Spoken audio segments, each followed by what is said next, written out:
అందరికీ నమస్కారం. ఈరోజు మీ అందరికీ నేను వినిపించబోయే కథ మా ఊరి దేవత. రచయిత కాకాని కమల గారు. ఇక కథలోకి వెళితే, శిలకమ్మ చచ్చిపోయింది, శిలకమ్మ చచ్చిపోయింది. తూర్పు ఇంకా చీకట్లు విచ్చుకోనే లేదు.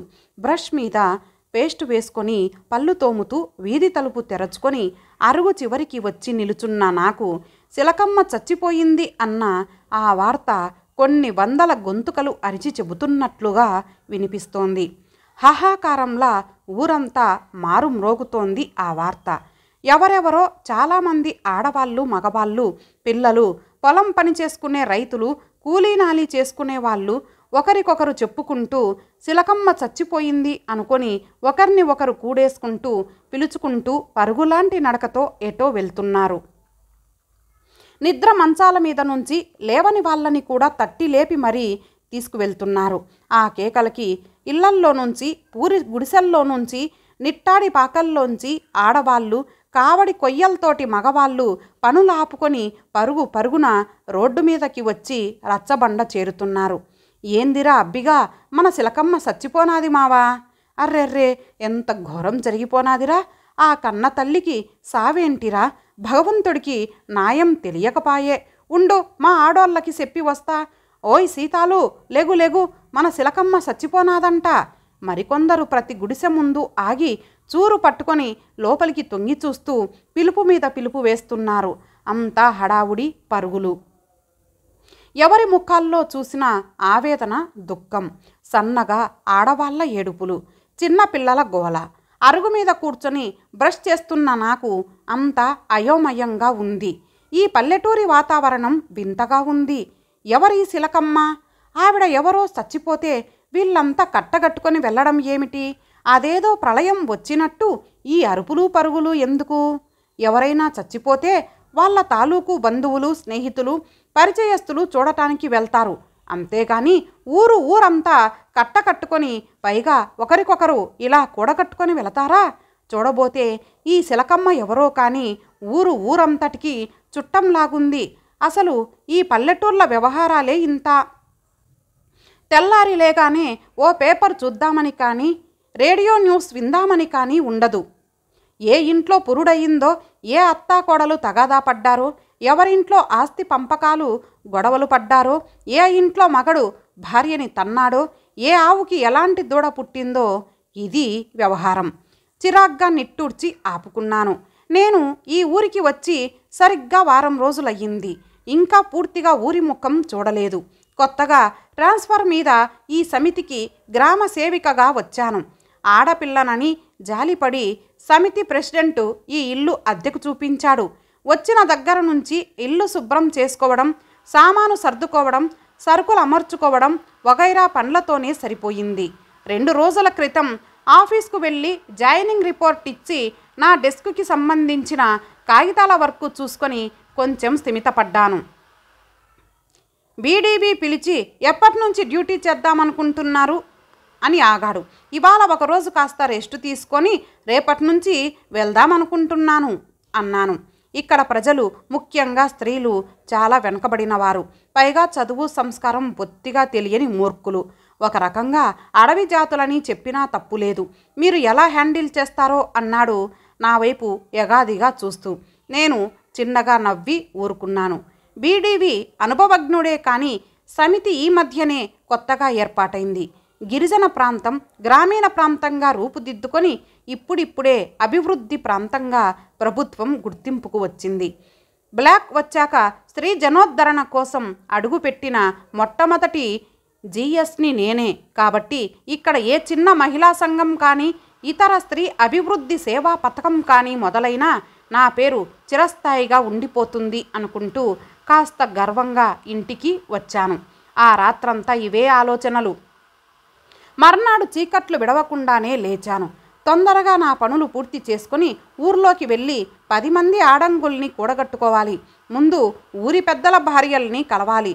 ఊర్లో మహిళా మండలి, లేడీస్ క్లబ్బు లాంటివి స్థాపించాలి.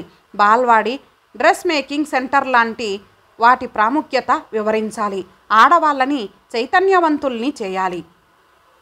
అనియత విద్యా కేంద్రాల్ని స్థాపించి అడల్ట్ ఎడ్యుకేషన్ మొదలుపెట్టి అక్షర జ్ఞానం కలిగించి చదువు యొక్క ప్రాముఖ్యతను వివరించాలి. ఇంకా కుటుంబ నియంత్రణ ప్రచారం, తప్పనిసరిగా కొన్ని కేసులు నమోదు చేయించడం వగైరా బాధ్యతలన్నీ ఉండనే ఉన్నాయి. గ్రామ సేవిక ఉద్యోగం అంటే ఒక విధంగా గ్రామాభ్యుదయానికి, సంఘ సేవకి నడుం కట్టడమే. కానీ ఈ పల్లెటూరి ఆడవాళ్లతో పెద్ద చిక్కు ఓ పట్టాన చెప్పింది అర్థం చేసుకోరు. మహిళా మండలి కుట్టు సెంటర్లు అంటే ఆసక్తి చూపించరు. దానికి బదులు పొలం పండ్లకో దంపుళ్లకో వెడితే కూలి డబ్బులు గిడతాయంటారు. పోనీ పిల్లల్ని బాల్వాడికి పంపమన్నా పంపరు. ఏ పెద్ద కామందు దగ్గరో పిల్లగాన్ని గొడ్లు కాయడానికి పెడితే ఏడాదికి సరిపడా ధాన్యం గింజలు వస్తాయని ఆశపడతారు. పిల్లలు పుట్టకుండా కుటుంబ నియంత్రణ ఆపరేషన్ చేయించుకోమంటే పాపం తగులుతుందని వాదిస్తారు. నీకేంది తల్లి కట్టం, మా పిల్లల్ని నువ్వేమన్నా సాకుతున్నావా ఏమన్నానా అని అడుగుతారు. పేడలో పురుగుల్లా కులకొల్లాడుతూ ఆ రొచ్చులో ఆ కంపులోనే బ్రతకడానికి ఇష్టపడతారు. కానీ అభ్యుదయ పథంలోకి పయనించాలన్న కనీస ఆలోచన వీళ్ళకి ఉండదు.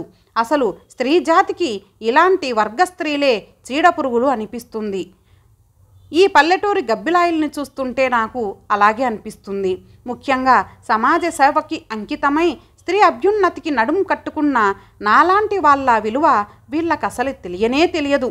అయినా అవన్నీ భరిస్తూ వాళ్ళకి అర్థమయ్యేలా నచ్చజెప్పడం, మహిళా మండలి స్థాపించడం, కుట్టు సెంటరు నడపడం, అక్షర జ్ఞానం కల్పించడం, కడుపుకి తిండి ఎంత అవసరమో మెదడుకి విజ్ఞానం అంతే అవసరం అన్న విచక్షణ కల్పించడం, పైగా కుటుంబ నియంత్రణ కేసులు సిద్ధం చేయడం, ఇదంతా ఒక యజ్ఞం. అయినా నా శక్తి సామర్థ్యాల మీద నమ్మకం ఉంది. నా మాటల చాతుర్యంతో ఈ గ్రామీణ స్త్రీలని సంఘటితం చేయడం, వాళ్ళకి సమాజ సేవాధర్మం గురించి వివరించడం, చైతన్యవంతుల్ని చెయ్యడం నాకు ఈ 6 ఏళ్ల సర్వీసులో బాగా అనుభవం అయ్యింది. మంచి స్కిల్ ఉన్న గ్రామ సేవికగా పేరు సంపాదించుకున్నాను. బ్లాక్ ఆఫీసర్లు నేను వాళ్ళ సమితికి వస్తున్నానంటే సంబరపడుతున్నారు. నేను పనిచేసిన సమితుల్లో ఇప్పుడు స్త్రీ మహిళా సంఘాలు, బాల్వాడీ సెంటర్లు, లేడీస్ క్లబ్బులు అడ్వాన్స్డ్ స్టేజిల్లో ఉన్నాయి. నాకు తొందరలోనే ఎంఎస్గా ప్రమోషన్ రావచ్చని కూడా అంతా అనుకుంటున్నారు. కానీ ఉదయమే లేచి చీకట్లో పళ్ళు తోముకోవడానికి వీధి అరుగు మీదకి వచ్చిన నాకు చావు కబురు చల్లగా వినిపించింది. ఆ చావు తలుచుకొని ఊరంతా తల్లడిల్లడం నాకు మరింత ఆశ్చర్యాన్ని కలిగించింది. అసలు ఎవరీ చిలకమ్మ? ఏ మినిస్టరో చచ్చిపోయినట్లు వీళ్ళంతా ఎందుకింత హడావుడి చేస్తున్నారు? ఆలోచనల మధ్య ఇంటి పని, వంట పని ముగించుకొని స్నానం చేసి లేత పసుపు రంగు కాటన్ వాయిల్ చీరలో ముస్తాబయ్యాను. అప్పటికే బాగా ఎండ పొడ వస్తోంది. అందుకే కూలింగ్ గ్లాసెస్ పెట్టుకున్నాను. హ్యాండ్ బ్యాగ్ తీసుకొని చెప్పులేసుకొని వీధిలోకి వచ్చాను. ఈ వారమంతా ఈ ఊర్లో పని చూసుకొని కనీసం వచ్చే వారంలోనైనా ప్రక్క గ్రామాలకి వెళ్ళాలి అనుకుంటూ వీధి చివరిదాకా నడిచి ప్రక్కకి తిరిగాను. అంతే, హఠాత్తుగా నా నడక ఆగిపోయింది. దూరంగా ఎత్తు అరుగుల ఇంటి ముందు జనం గుంపు కట్టారు.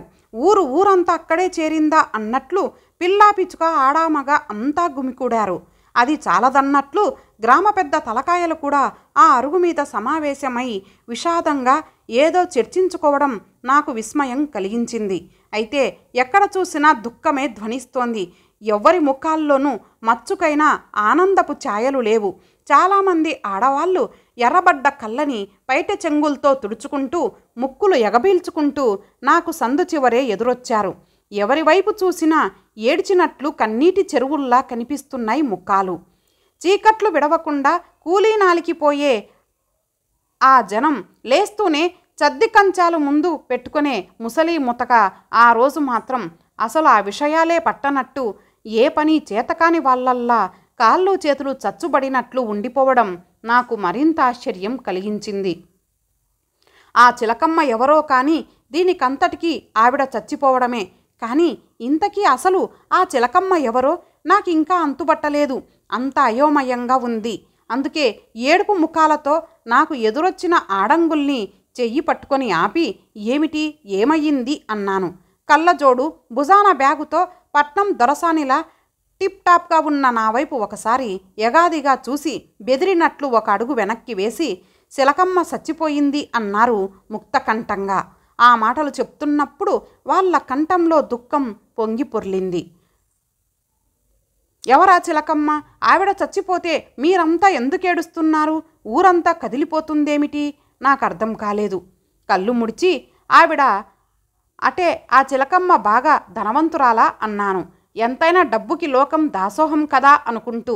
నెత్తిమీద పెద్ద కొప్పు, ముక్కుకి అడ్డబాసతో ఉన్న ఓ గ్రామీణి కాదు అన్నట్లు తల అటు ఇటు ఊపింది. బాగా ఫేమస్ లేడీయా లేక పెద్ద గవర్నమెంట్ ఎంప్లాయా? అదీగాక ఆమె భర్త విఐపీనా? ఆతృతగా గబగబా ప్రశ్న మీద ప్రశ్న వేశాను. వాళ్ళంతా తెల్లబోయినట్లు నా వైపు చూశారు. ఏమో అవన్నీ మాకు తెలవవు అన్నారు. అయితే మీకు తెలిసిందేమిటో నాకు చెప్పండి. నా కంఠంలో నాకే తెలియని విసుగు. వాళ్ళు ఒకళ్ళ ముఖాలు ఒకళ్ళు చూసుకున్నారు. మళ్ళీ నేనే, అసలు చిలకమ్మ ఎవరు? పోనీ నేనెవరో తెలుసా? గవర్నమెంట్ ఎంప్లాయీని, జిఎస్ని.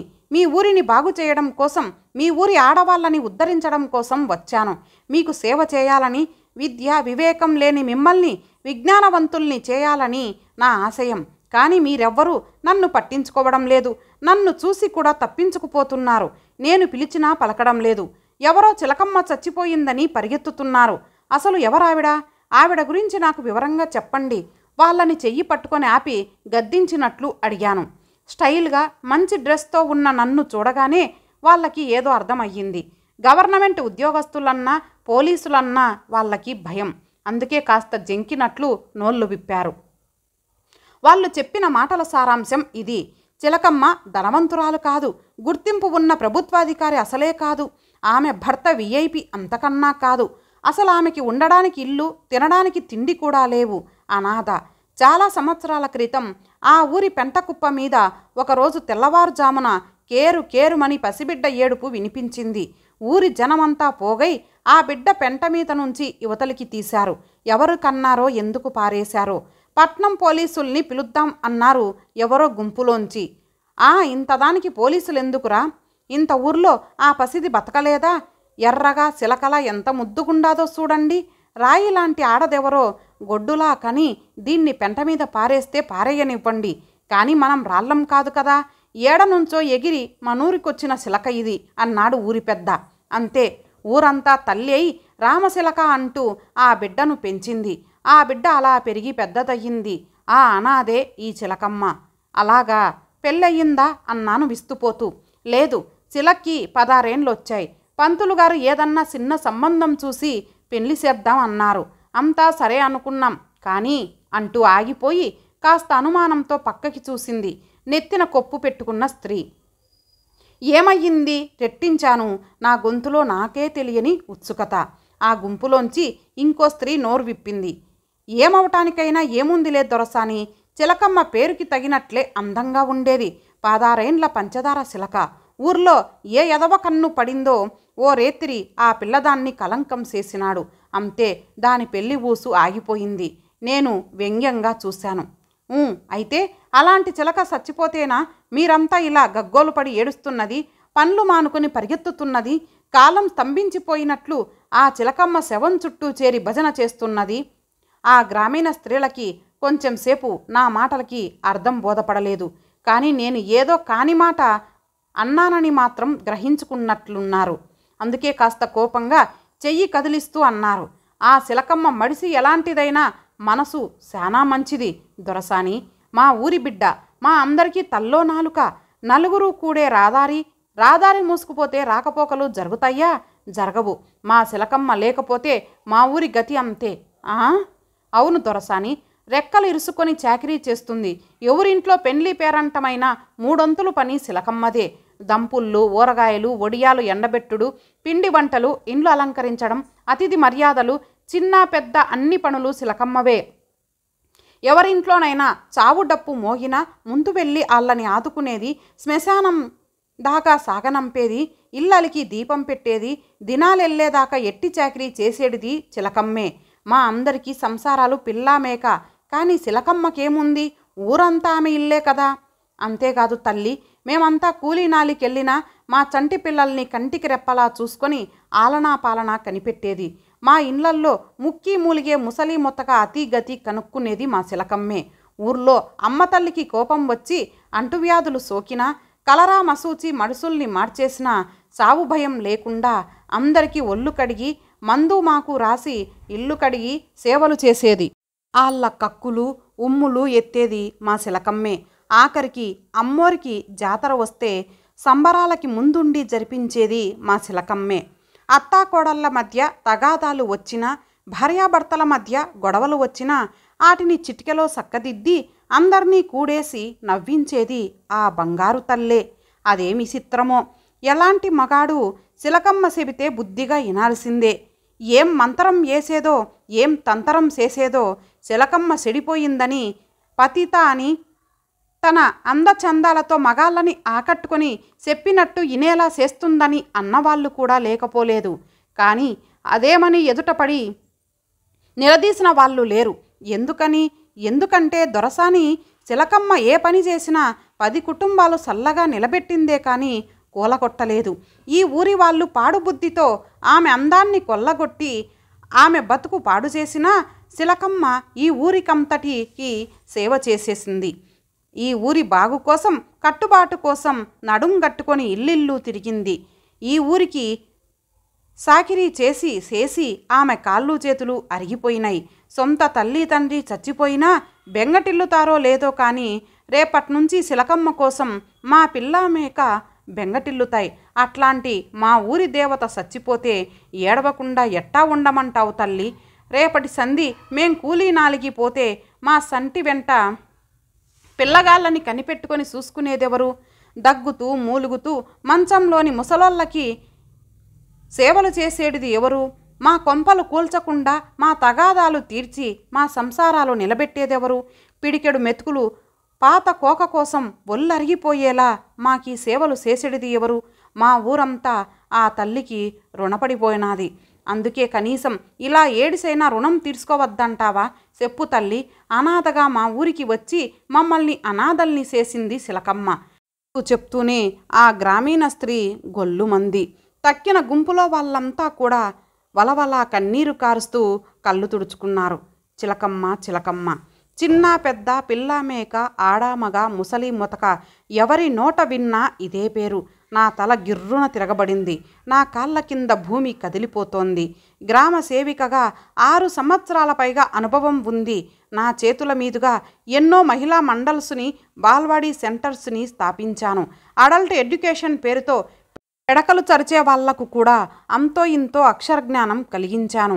కానీ నా పేరు ఎక్కడ పొరపాటున కూడా వినిపించదు. ఎవరి నాలికల మీద నా పేరు కనీసంగానైనా నలగడం లేదు.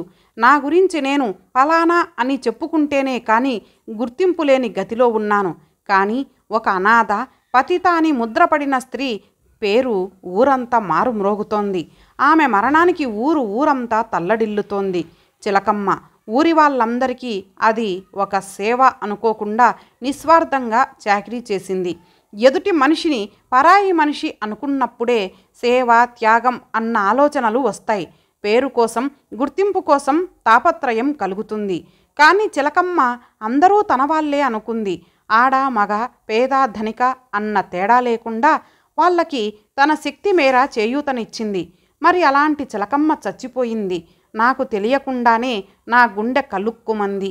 నా కళ్ళ నిండా నీళ్లు నిండి చుక్క చుక్కగా నా చెంపలపై జారసాగాయి.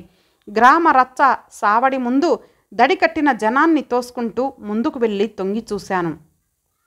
చాప మీద చిలకమ్మ శవాన్ని పడుకోబెట్టారు.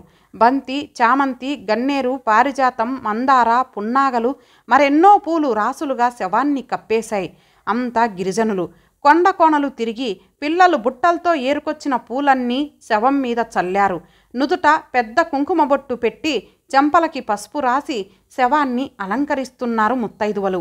చిలకమ్మ శవం వైపు చూస్తున్న నాకు సంఘసేవ చెయ్యడానికి, ఆడవాళ్ళని ఉద్ధరించడానికి పెద్ద చదువులు, గవర్నమెంట్ ఉద్యోగం అక్కర్లేదు. మానవ సేవే మాధవ సేవ అనుకుంటే నాలాంటి అనాథలు కూడా అర్హులే అన్నట్టు తోచింది చిలకమ్మ శవం. నా అంతరాంతరాలలో అజ్ఞానపు చీకట్లు తొలగిపోతున్నట్లు, అహంకారపు తెరలు కరగిపోయి నాలో లోలోన దివ్యజ్ఞాన జ్యోతి వెలిగినట్లు ఒక సన్నని అనుభూతి.